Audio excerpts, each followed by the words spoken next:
Queridos, nós vamos abrir as nossas Bíblias e estudar hoje o capítulo 12 de Juízes. Nós vamos fazer a leitura do versículo de número 8 ao versículo de número 15. Diz assim a palavra do Senhor. Depois dele, julgou a Israel Ibzan de Belém. Tinha este 30 filhos e 30 filhas. A estas casou fora, e de fora trouxe 30 mulheres para seus filhos. Julgou a Israel 7 anos. Então faleceu Ibzan, e foi sepultado em Belém. Depois dele veio Elon, o Zebulonita, que julgou a Israel 10 anos. Faleceu Elon, o Zebulonita, e foi sepultado em Ajalon, na terra de Zebulon. Depois dele, julgou a Israel Abdon, filho de Hilel, o Piratonita. Tinha este 40 filhos e 30 netos, que cavalgavam 70 jumentos. Julgou a Israel 8 anos. Então faleceu Abdon, filho de Hilel, o Piratonita, e foi sepultado em Piratom, na terra de Efraim, na região montanhosa dos Amalequitas. Vamos orar mais uma vez? Senhor meu Deus, muito obrigado, Senhor, por este momento. Obrigado, Senhor, pelo privilégio que temos de estudar a Tua palavra. Tantas pessoas pelo mundo afora não têm acesso às Escrituras, não têm acesso a quem as explique, mas o Senhor tem sido muito bondoso conosco, nos dando esse privilégio de podermos abrir a Tua palavra e buscar a orientação da Sua parte. Humildemente, Senhor, nós nos colocamos na Tua presença, rogando graça nesse instante, para que o Senhor nos ilumine o entendimento, nos dê, Senhor, a capacidade de entendermos a Tua palavra e sermos assim, meu Pai, abençoados, orientados, conduzidos pela Tua mão. Ajuda-nos, ó Senhor, nesse sentido. No nome santo de Jesus Cristo, que nós te rogamos. Amém. A fragilidade humana, meus irmãos, é algo que deve estar sempre diante de nós. E ela é necessária mesmo diante de sucesso, ela é necessária mesmo diante de boas ações, de boa condução de vida. Isso porque, quando nós mantemos diante de nós a nossa fragilidade, isso nos ajuda a evitar o nosso orgulho, evitar a nossa arrogância, coisa que já nos é própria do coração, como nos ajuda a nos lembrar de que nossa esperança e salvação e solução não vem da nossa própria mão, não vem da nossa própria capacidade, mas vem única e exclusivamente do nosso Senhor Jesus Cristo. Então é sempre importante termos diante de nós a nossa fragilidade. Salomão, lá no capítulo 7 de Eclesiastes, nos diz exatamente isso. Ele nos diz que é melhor a casa onde há luto que a casa onde há festa. Porque na casa onde há luto, os homens atentam para o fim de todos. Então, é bom mantermos a nossa fragilidade diante dos nossos olhos. E por várias vezes a Escritura nos faz isso. Ela nos mostra homens com grandes capacidades, homens com muita esperteza, homens com, às vezes, sucesso, mas sempre eles são seguidos de fragilidade, e especialmente a fragilidade da morte. E para isso mesmo nós precisamos sempre manter esses textos diante dos nossos olhos. O livro de Juízes nos relata um momento difícil de Israel, um momento bem complicado. O grande problema nesse momento é que nós não temos instrução para o povo. É impressionante, porque nós temos mais de 200, cerca de 250 anos de história relatado no livro de Juízes, e nós não temos uma única aparição de sacerdotes. Nós não temos nenhum sacerdote instruindo o povo. Nós não temos. Pelo contrário, nós temos o povo exatamente fazendo o que achava certo. E por isso mesmo o povo anda muito distante dos caminhos do Senhor, sempre se enfiando em idolatria. Essa idolatria, ela vai se agravando à medida que o livro vai caminhando. Ela começa com uma adoração bem localizada, bem própria, ali com Baal. Ela vai se estendendo para outros deuses cananitas, para Astarote, para o poste ídolo. E, de repente, nós descobrimos Israel adorando 7 ídolos diferentes, não só de dentro de Canaã, mas começando a olhar para os deuses vizinhos, para os deuses da Síria e assim por diante. Eles começam a adorar todo tipo de deus, Dagon, a Moloque e assim por diante. Então, essa confusão de deuses levou sempre Israel a cair em angústias, a cair em problemas.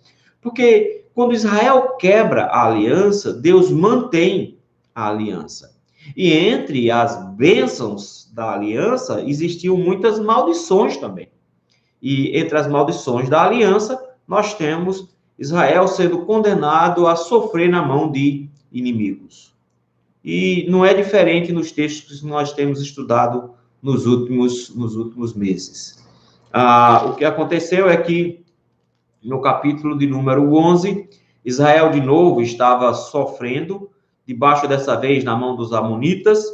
Eles clamam ao Senhor, o Senhor diz, vocês adoram tantos deuses, e eu já fiz tantos livramentos a vocês, vocês optaram por outros deuses, então busquem esses outros deuses. Eles se humilham, rogam misericórdia ao Senhor. O Senhor envia um homem chamado Jefté, de uma família complicada, complexa. Ele era filho de uma prostituta, no capítulo 11, versículo 1 nos diz isso. Foi expulso pelos irmãos, por conta justamente disso, para que não tivesse herança do seu pai nas terras de Gileade. No entanto, Deus o chamou e ele trouxe um grande livramento para Israel, trouxe um livramento libertando o povo da mão dos amonitas, mas o capítulo 12 iniciou com uma crise institucional. Uma crise onde duas tribos começam a se enfrentar. Efraim já tinha feito isso antes, lá com Gideão, não tinha lutado, não tinha aceitado o convite para a guerra. Depois que a guerra passa, Efraim se mete a dizer que foi rejeitada e que foi preterida e que queria lutar. Gideão foi diplomático, tentou resolver o problema. Os efraimitas de novo foram atrás de Jefté. Jefté não tem o mesmo tato que Gideão possui, ele é um homem de guerra, ele é um homem muito sofrido, e por isso mesmo ele não responde com muita longanimidade. Interessante porque ele foi muito diplomático com os inimigos, com os amonitas, mandando um acordo para eles. Ele não foi tão diplomático assim com os efraimitas, e aí houve uma batalha, e o texto nos diz que morreu muita gente. Versículo número 6 diz que morreu pelo menos 42 mil pessoas da terra de Efraim. Então, Jefté inicia o seu juizado, libertando Israel dos amonitas, mas no final das contas termina o seu juizado com uma guerra civil praticamente, onde a tribo de Manassés está engolindo a tribo de Efraim. E o mais triste disso tudo é que eles são irmãos, eles são ambos tribos filhas de José, aquele mesmo lá do Egito. E essa guerra agora torna Israel um barril de pólvora. O que nós estamos vendo o tempo inteiro nesse livro é que cada tribo estava preocupada com a sua própria situação. É por isso que você vai ver que esses juizados, eles não são nacionais. Esses juízes, eles não são juízes de Israel como um todo, porque eles ficam restritos, geralmente, à sua região. Então, você tem, por várias vezes, uma tribo sofrendo e as outras tribos nem aí, cada um cuidando da sua vida. É tanto que Jefté levanta exatamente essa questão. Jefté levanta para Efraim dizendo, a gente está sofrendo aqui por muitos anos e vocês não tomaram nenhuma providência conosco. Agora que a gente conseguiu botar os amonitas para fora, vocês vêm? Então, eles não estavam muito preocupados. Então, de alguma forma, as tribos estão sempre separadas aqui. e elas vão se separando a cada vez mais, a ponto de que já houve muitas arengas, agora já houve aqui uma guerra muito sangrenta, mais de 40 mil pessoas morrendo, é muita gente, e ainda vai piorar, porque depois de Sansão, aí é que vai haver uma guerra sangrenta mesmo, a ponto de uma tribo praticamente ser extinta de Israel. Então, o que nós temos no final da história de Jefté é um Israel dividido de novo entre tribos, as tribos cada um para um lado, duas tribos em guerra, uma tribo sendo massacrada pela outra, então não está fácil. Eles vinham de vários anos de luta contra os amonitas, então estavam empobrecidos, não houve tempo hábil de Jefté resolver todos esses problemas. Nós vamos ver no versículo número 7 que o juizado de Jefté foi curto. O versículo 7 do capítulo 12 diz que ele julgou Israel só 6 anos.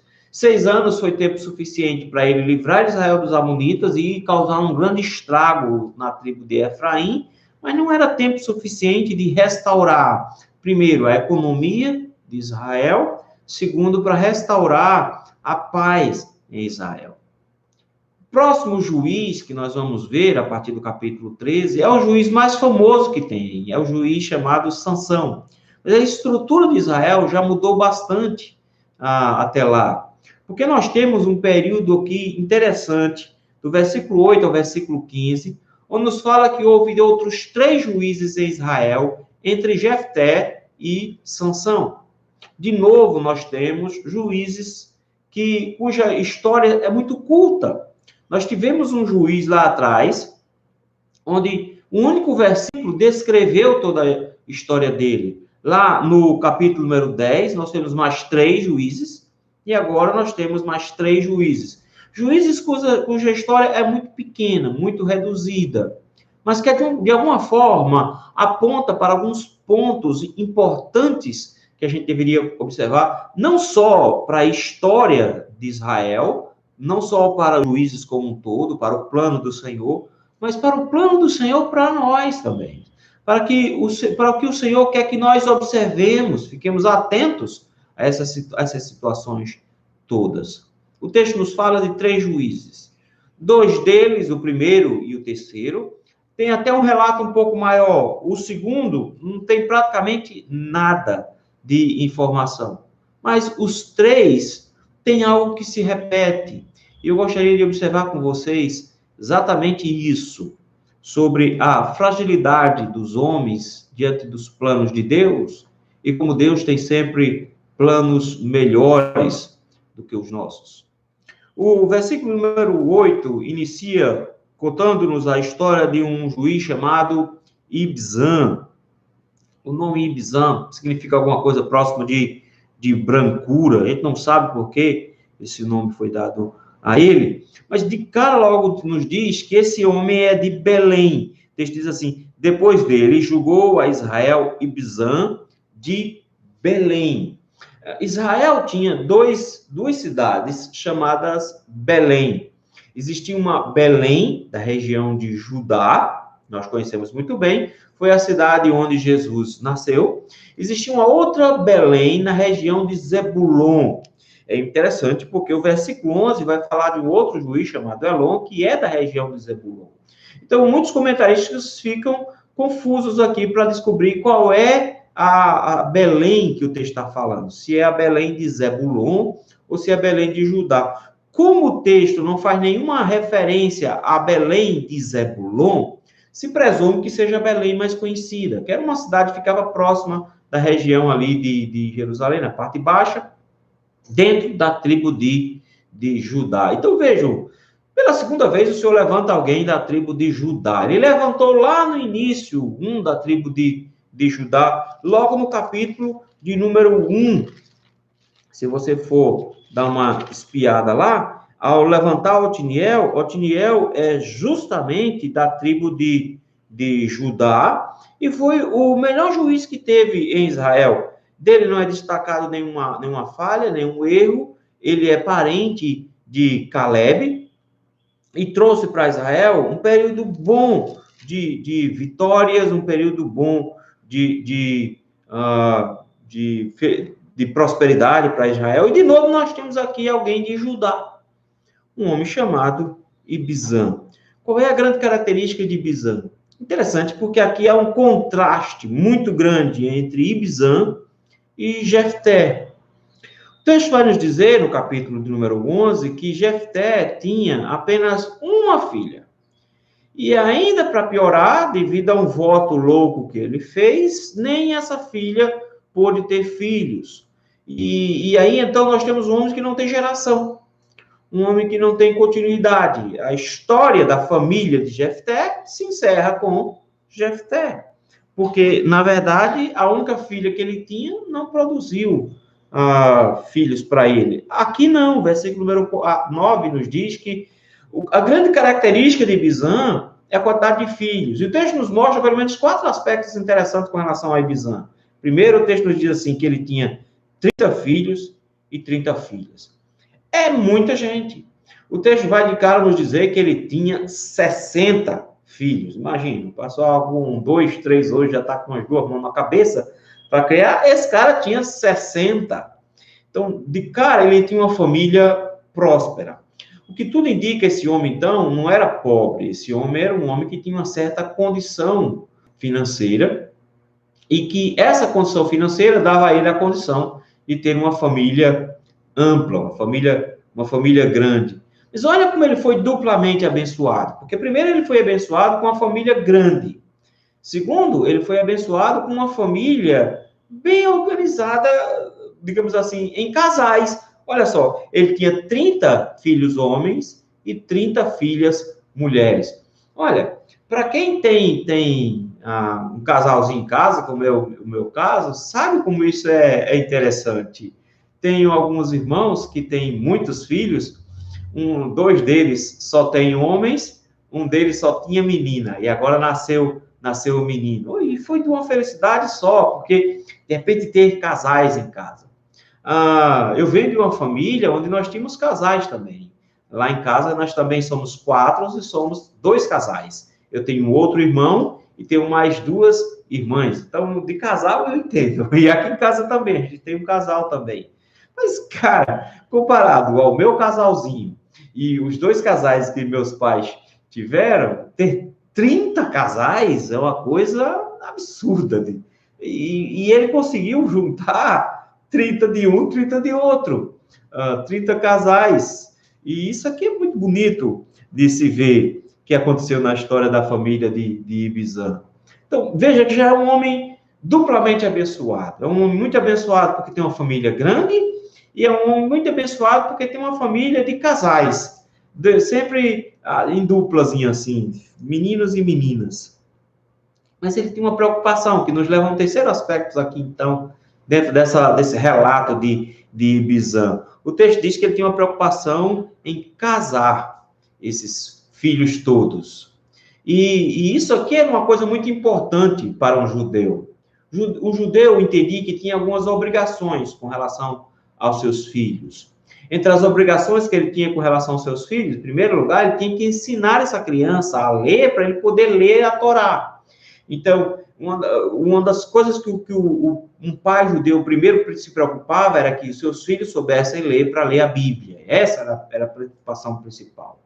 Em segundo lugar, eles tinham uma preocupação também que esses filhos se casassem. Então, o casamento não era uma coisa que o filho ia para a rua e tentava encontrar alguém. O casamento era uma coisa que era uma preocupação familiar, uma preocupação dos pais. Então, os pais se preocupavam em conseguir casamento para os filhos. E ele tem essa preocupação aqui. E ele não tem uma preocupação pequena, não, porque uma coisa é você tentar achar uma esposa para um filho só. Por exemplo, como foi o caso de Abraão. Abraão tinha Isaac e ficou preocupado em conseguir uma esposa para Isaac, mandou um servo ir atrás dessa esposa e assim por diante.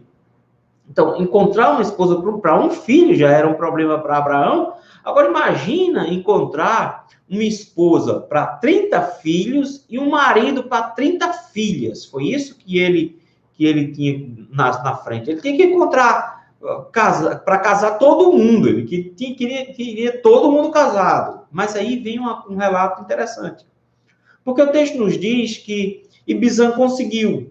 Ele era um homem abençoado porque tinha uma família grande, ele era abençoado porque tinha uma família de casais, com 30 filhos homens, 30 filhas mulheres. Ele é um homem abençoado porque consegue casar todos os 60 filhos dele. Mas eu quero que você note um detalhe aqui, o texto diz assim, e casou fora, versículo, tinha 30 filhos e 30 filhas. A estas, as filhas, casou fora. E de fora trouxe 30 mulheres para os seus filhos.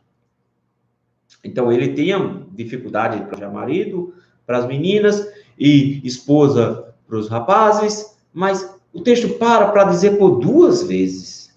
Numa história bem curta como essa, de somente 3 versículos, o texto para dizer duas vezes, ele buscou fora. Ele buscou esposos para as meninas de fora e buscou mulheres para os meninos de fora. Você pode pensar assim, então, é porque não tinha gente suficiente para casar dentro da tribo dele. Não, a tribo de Judá era uma tribo grande, então é muito possível que ele tivesse essas condições. Isso é interessante porque o que tornou esse homem um juiz? O que fez dele uma liderança na sua região? O que fez dele um líder de Israel?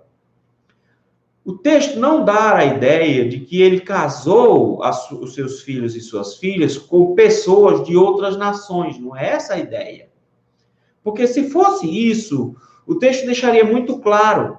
Porque quando isso acontece nas Escrituras, é sempre uma coisa muito ruim. Então, no geral, quando acontece o chamado casamento misto, entre casamento de Israel com nações estrangeiras, o texto de cara diz que isso aconteceu. De cara, o texto vai dizer, essa pessoa casou com alguém de fora. Aqui não, aqui diz que ele buscou casamentos de pessoas de fora, mas não diz que foi de outras nações. Então, ele provavelmente buscou de outras tribos. O que ele está fazendo aqui? Ele está se utilizando dos 60 filhos que possui, 30 meninos e 30 meninas, e conseguindo casamentos com as tribos vizinhas. Vejam, ele está vivenciando uma época em meio a uma guerra. E Bizã começa a julgar Israel justamente depois de Jefté, que deixou Israel em meio a uma guerra, onde a tribo de Manassés está massacrando a tribo de Efraim. Então, o que Bizã está fazendo aqui, na verdade, é se utilizando dos seus filhos e trazendo alianças dentro de Israel.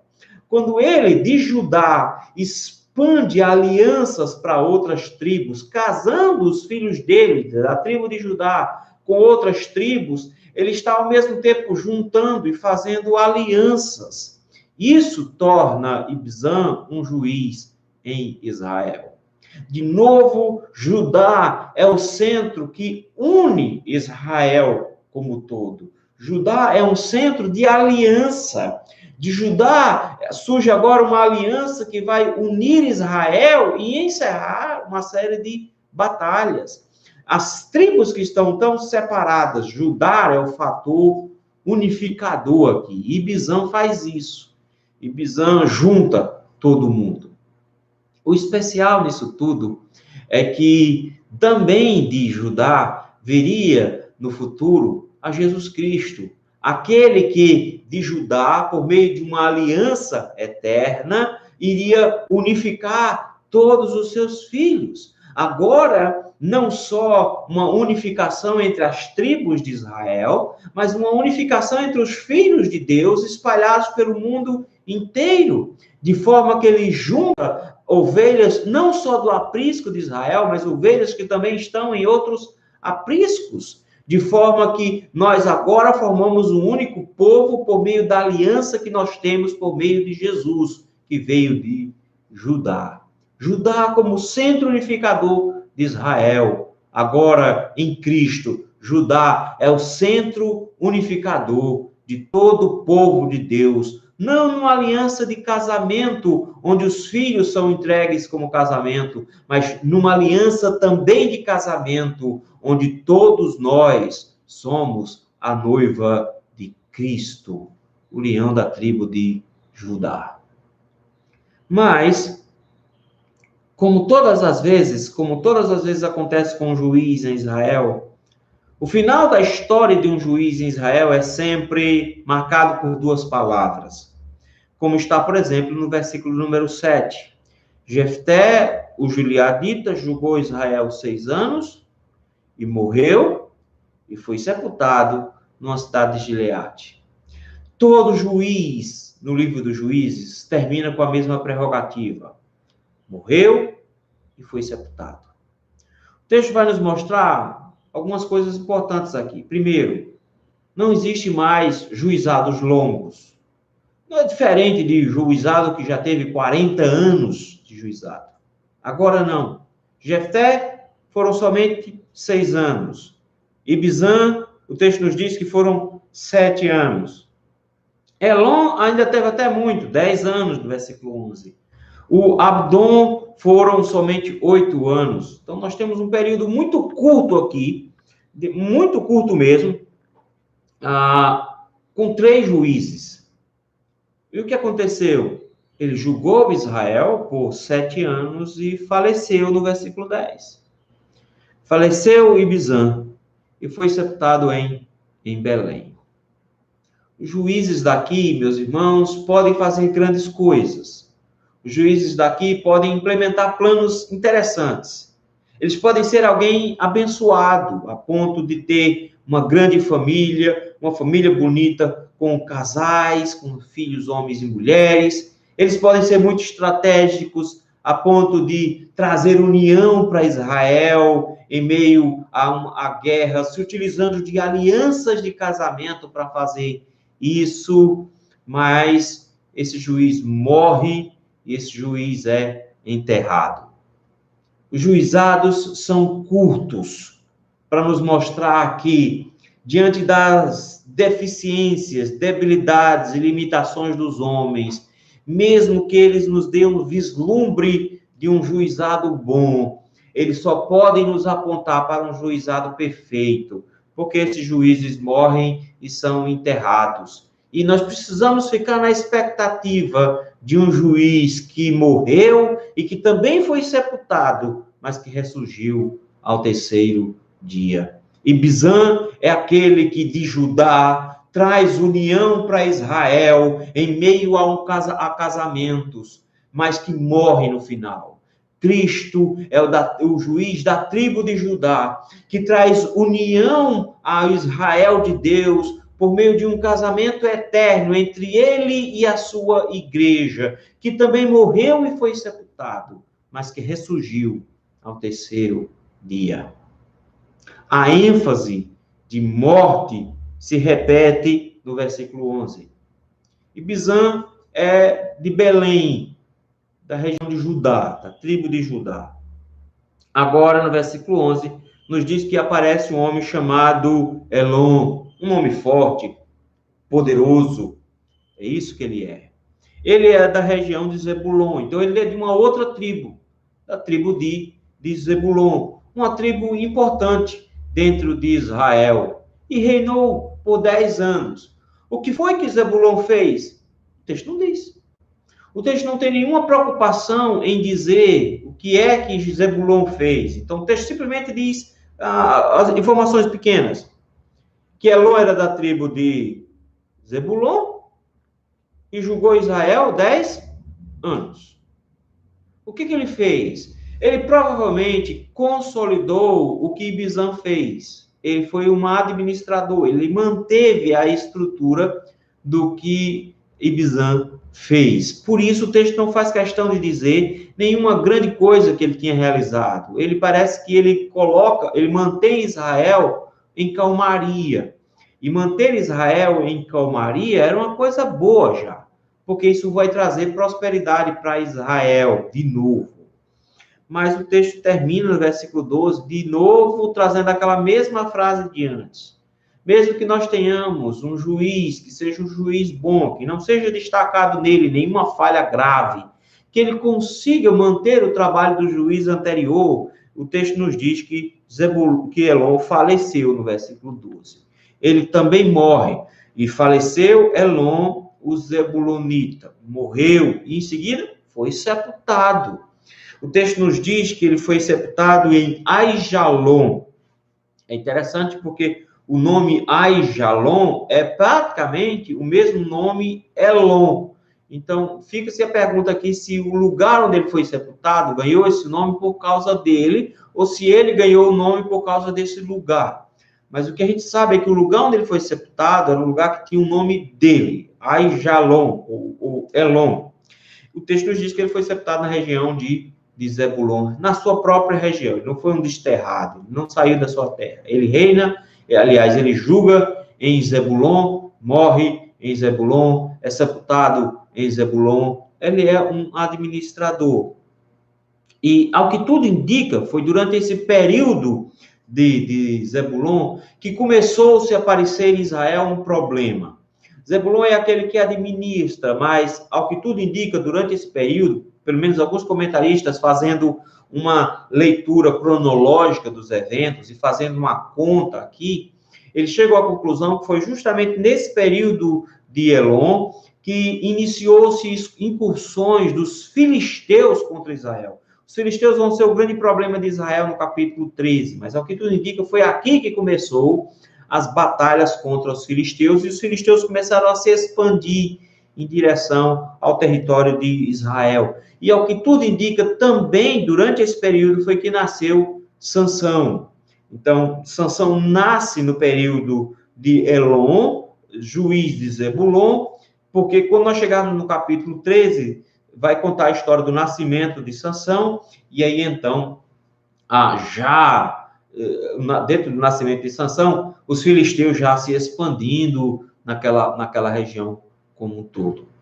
E aí nós vemos o último juiz, no versículo número 13. E da mesma forma como o primeiro, ou seja, Ibizan, que tinha 3 versículos, o Abdon, no versículo número 13, também tem 3 versículos para descrever e usa uma estrutura muito parecida com a estrutura lá dos versículos 8, 9 e 10, que é a história de Ibizan. O Abdon, no versículo 13, o texto nos diz que ele era filho de Hillel. A palavra é muito bonita, Hillel, é a palavra para aleluia, para louvar. Esse era o nome desse homem, o nome desse homem era Aleluia, Hillel, louvado. Ele era de uma região chamada Piratom, é por isso que ele é chamado de o Piratonita. O pai dele era um Piratonita, então Edom, ele é um Piratonita. O nome dele significa o servil, mas por ele ser de Piratom, nós descobrimos uma coisa muito importante agora, porque ele é um efraimita. É interessante porque o texto nos disse que a história de Jefté encerra com a tribo de Efraim sendo massacrada. Isso porque, de forma arrogante, tentou chamar para si honras que não possuía. E, finalmente, nós temos um juiz de Efraim sendo levantado com uma informação boa. Porque, até então, nós não tínhamos coisa boa sendo dita de Efraim. Porque, de alguma forma, Efraim, ele era arrogante, ele era pretensioso. Então, a tribo de Efraim, ela é arrogante, ela é pretensiosa, ela tem uma característica de ser aguerrida, de ser muito forte.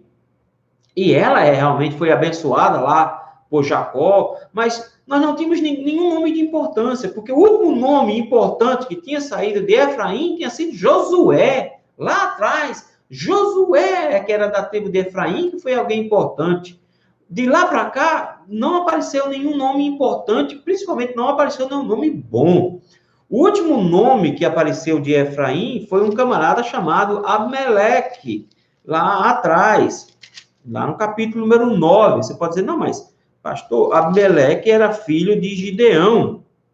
Então, ele não era de Efraim. Não, o texto nos diz que Abimeleque, versículo número 31 do capítulo 8, era filho de uma concubina da cidade de Siquém. Então, como Abimeleque era natural de Siquém, ele era um efraimita. Então, agora, Abimeleque foi uma desgraça para Israel. Ele tentou reinar sobre Israel e ele trouxe morte, guerra dentro da nação, matando os próprios irmãos. Então, foi uma bagaceira. Então, a primeira vez que Efraim se ergue de alguma forma para reinar, se ergue na pessoa de Abimeleque, foi uma desgraça, foi uma derrota. Finalmente surge um nome de Efraim para limpar o nome da tribo. E o nome desse homem é Abdon, filho de Hilel. O texto nos diz que Abdon também tinha sido abençoado, assim como Ibizan, com uma família grande. Mas temos um fator diferente aqui. Porque enquanto a família de Ibizan foi abençoado com muita gente, são 60 filhos, e filhos homens e filhos mulheres em números iguais, 30 homens e 30 mulheres. Ibizan, aliás, Abdon, ele é abençoado com uma família grande, mas uma família que tem gerações. Isso aqui é interessante, porque Abdon, ele não morre jovem, ele é alguém que morre já velho, e morre velho com uma família grande. Olha aí, versículo número 14, diz assim, tinha este 40 filhos. Pastor, ele tem 40 filhos, mas o outro tinha 60. É muito mais filho. Mas de filhos homem, ele só tinha 30. Esse aqui tem 30 filhos, tem 40 filhos homens.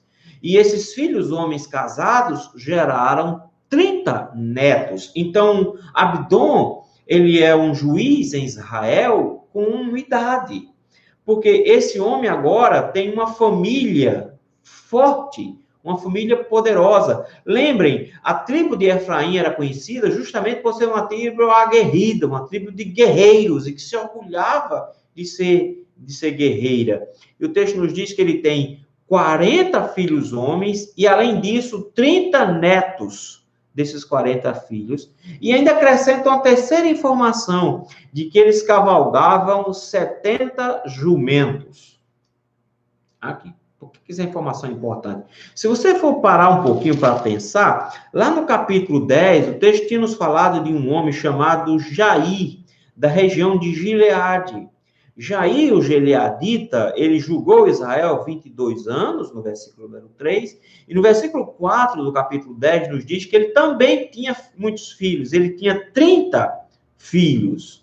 É interessante que o número aqui é pouco parecido, esse aqui tem 40 filhos, mas esse aqui tem mais 30 netos, então são 70 homens. E lá, com 30 filhos, também cavalgando jumentos, ele conseguiu juntar 30 cidades sobre a proteção deles. E imagina aí, se você tem 30 filhos com 30 jumentos, e você consegue colocar em ordem 30 cidades, que eram cidades chamadas cidades de Jair, imagina um homem como Abdon, que tem 70 homens, 40 filhos, 30 netos, todos eles também igualmente montados em jumentos, que eram animais fortes, resistentes, também utilizados na guerra. Esse homem aqui reina em Israel por 8 anos, mas ele também consolida Israel de forma que, por ser de uma tribo guerreira e ter um mini exército de guerreiros ao seu redor, se Jair consegue com 30 filhos, 30 cidades, imagina o que esse homem conseguiu com 70 homens à sua disposição. Era um homem idoso, mas que reina, que lidera, que julga por meio dos seus filhos e netos. É alguém que é abençoado com uma família longeva. Ele tem muita idade. Reinou pouco tempo, só 8 anos em Israel, mas expandiu agora por meio dos seus filhos. E os seus filhos agora consolidam a região de Israel, a região de Efraim. Ele veio para resgatar o nome de Efraim. Efraim, que da última vez que apareceu na história, foi uma tristeza. Estava sendo agora perseguido, fugitivo, no versículo de número 5, do capítulo 12, pagando com a língua, no versículo número 6, porque não conseguia pronunciar uma palavra, ele agora está pagando com a língua. Então, nós temos homens que falavam muito, faziam pouco, agora nós temos homens que fazem muito, falam e falam-se pouco. Esse homem consolida a região de Israel, e de forma muito poderosa, por meio dos seus filhos, traz a justiça na região de Israel. Mas, versículo número 15, depois de 8 anos de juizado, então ele provavelmente morre de idade, ele já é um senhor de idade, porque se ele tem 30 netos nessas batalhas, ele tinha 30 netos homens já. Então, ele já era alguém de idade. E versículo 15 diz que ele faleceu também. Então, faleceu Abdom, filho de Hilel, o piratonita. E foi sepultado em Piratom, na terra de Efraim. Ele foi sepultado na terra dele também. Nota que isso acontece com todos eles.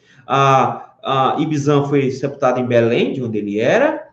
Elon foi sepultado em Zebulon, de onde ele era.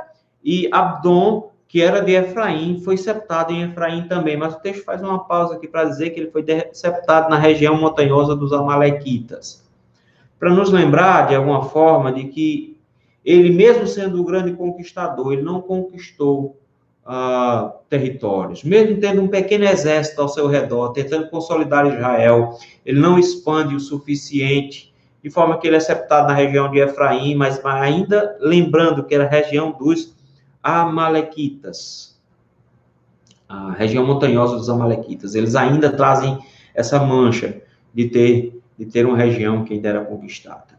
Irmãos, Cristo também é o grande conquistador. Ele, por meio dos seus filhos, ele expande também, e ele tem filhos que são igualmente guerreiros nessa expansão. Mas diferente de Abdom, ele é aquele juiz que não morre, estão lembrados? Ele é aquele juiz que veio, que morreu, que foi sepultado, mas que ressuscitou ao terceiro dia. E ao contrário de Abdom, que mesmo com todos os seus filhos trabalhando por ele, ele não consegue ganhar o seu próprio território e é sepultado numa região que é conhecida pelo nome dos seus inimigos. Cristo é o juiz que conquista de forma definitiva e que faz com que toda a terra possua o seu nome. Ele é o juiz eterno. Por 3 vezes, o texto nos diz, Deus levantou um juiz. Por 3 vezes, o Senhor diz que esses juízes fizeram alguma coisa boa em Israel. Ou trazendo uma aliança, versículo de número 9, ou trazendo uma consolidação, versículo de número 11, ou trazendo uma expansão, versículo número 14. Todos eles morrem e todos eles são sepultados. Isso aqui, meus irmãos, é para nos lembrar de que nossa esperança e expectativa não pode estar em nós, mas tem que estar no Senhor. Jesus, ele é o juiz de Judá, que veio trazer aliança. Jesus é o juiz que veio trazer uma consolidação.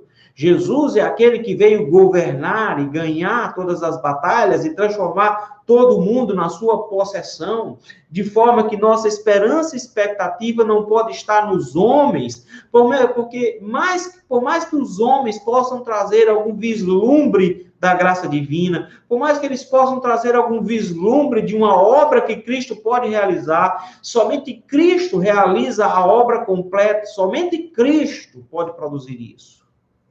Então, isso nos leva a 2 lições.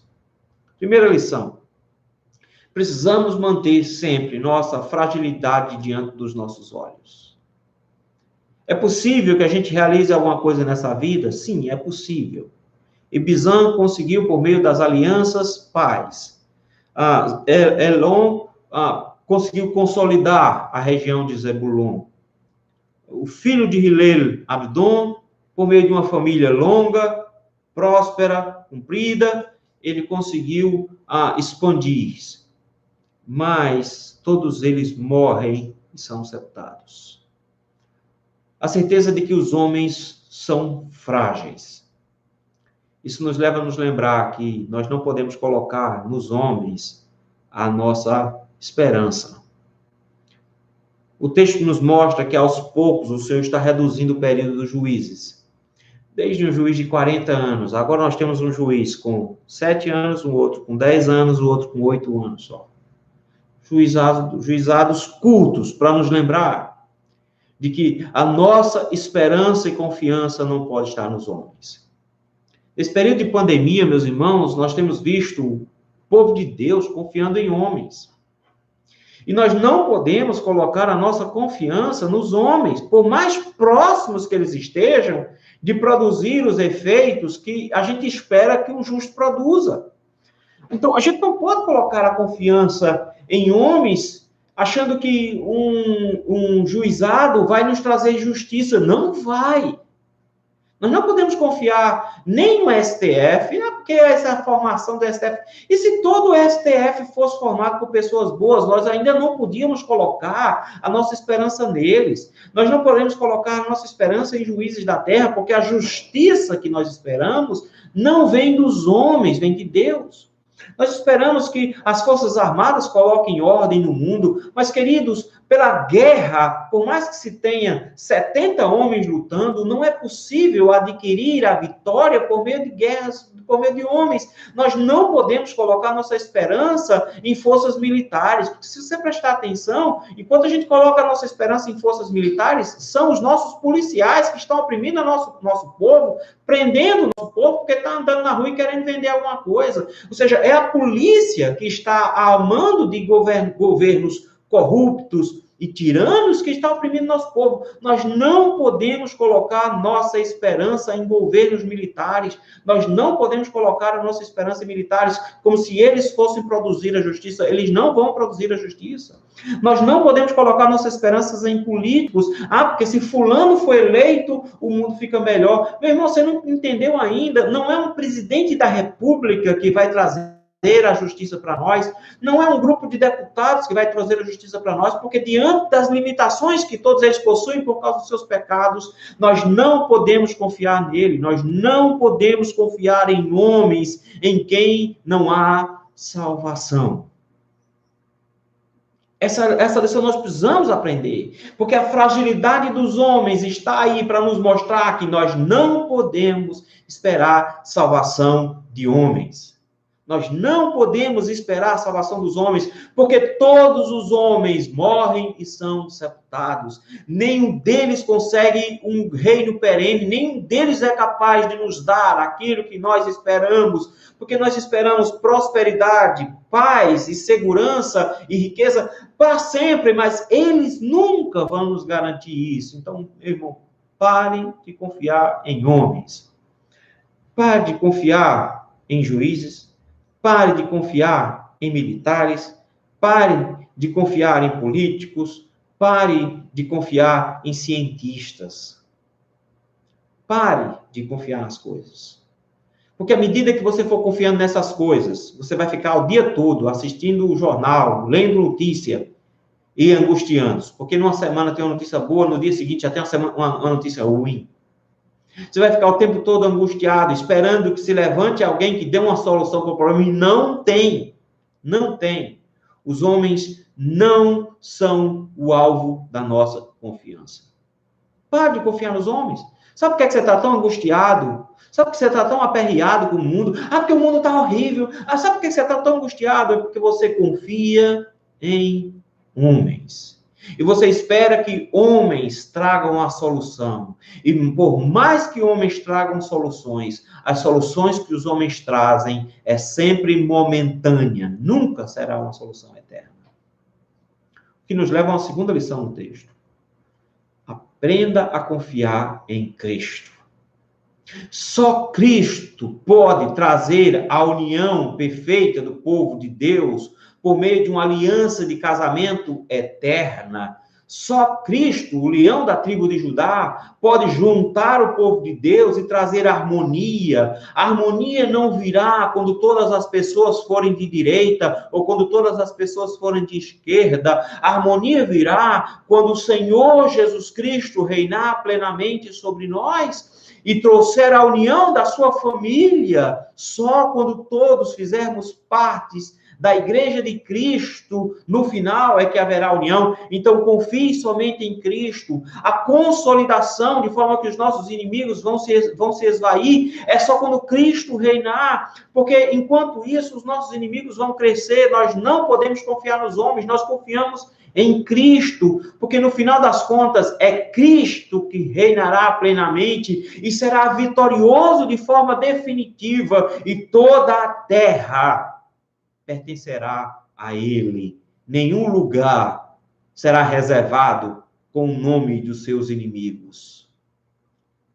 Todo céu, terra e inferno pertence a Cristo. Então, meu irmão, aprenda a confiar em Cristo, porque os juízes da terra são passageiros, mas o nosso juiz é eterno. Ele não vai julgar por 7, 10, 8 anos, ele julgará sempre e governará a todos os lugares do universo e, por fim, ele será o nosso juiz perpétuo. Aprenda a confiar no juiz certo. Aprenda a confiar na liderança certa. Nós temos um juiz que é o nosso Pai, que nos usa como bravos guerreiros, mas que ele é o vitorioso e eterno no final. É ele que é vitorioso. Então aprenda a confiar nesse juiz, que morreu, foi sepultado, mas que ressuscitou. Ressuscitou e une Israel como um todo por meio desse casamento em Cristo. Nós somos a noiva dele, que consolida a sua força, expandindo-se e expulsando seus inimigos e dando um nome para a terra como pertencente exclusivamente a ele. Confie em Jesus. Nós precisamos manter nossa fragilidade sempre diante dos nossos olhos, porque a nossa tentação sempre será confiar nos homens. O Senhor nos lembra hoje de que os homens são frágeis, eles morrem, e o que eles produzem se acaba. Nós confiamos num Deus que não morre, num Deus que é eterno, num Cristo que morreu na cruz para nos garantir a vitória final. Confie em Jesus. Vamos orar? Meu Deus, muito obrigado por este momento, Senhor. Obrigado por podermos estudar a Tua palavra. Te rogamos, meu Deus, graça e misericórdia sobre as nossas vidas. Te pedimos que o Senhor nos abençoe e nos ajude, Senhor, a termos confiança no Senhor. Nessa época em que o mundo nos diz em que confiar. Confie em vacina, confie na ciência, confie que deputado fulano de tal vai resolver, confie que juiz fulano de tal vai resolver, confie que o presidente vai resolver, confie que os militares vão resolver. Senhor, nos ajuda a não confiarmos em nada disso. Nos lembre sempre, Senhor, de que nós precisamos confiar em Ti. E por mais que o mundo esteja uma bagunça, o Senhor é o Rei eterno, que unirá Israel, que trará para junto de si cada um dos que são seus, da sua família, a sua noiva, e governará eternamente. Muito obrigado, Senhor, por este momento. E aumenta a nossa fé, no nome de Jesus. Amém.